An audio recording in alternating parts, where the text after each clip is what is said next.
Next speaker is Gary Sutliff, retired battalion chief. Mr. Mayor, members of the council, my name is Gary Sutliff. I live at 215 Skyline Drive. About 3 weeks ago, I was in the house watching television. My wife came out of the bedroom and said there was somebody peeking through the bedroom window. I went out the front door. I saw a man turning down my pathway in front of my garage. I ran after him, got out in front, couldn't find anybody. Went back in the house, got a flashlight and my gun. Went back out, searched for him, couldn't find anybody.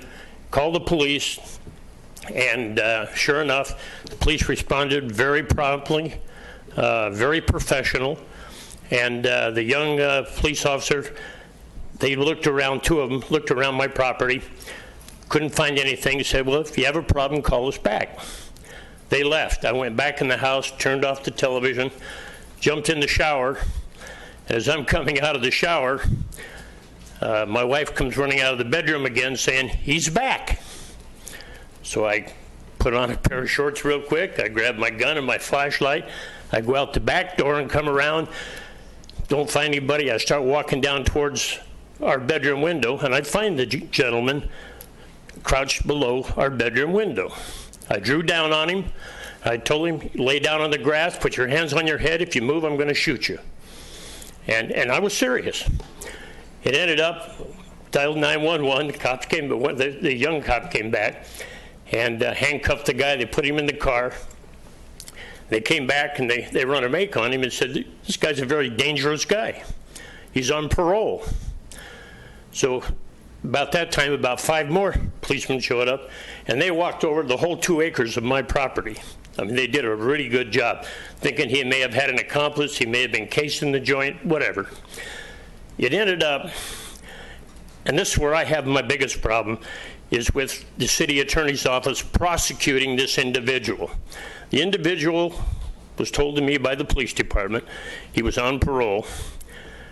I don't think, let me put it this way, the city attorney's office never once contacted my wife or I about what was going on, what happened.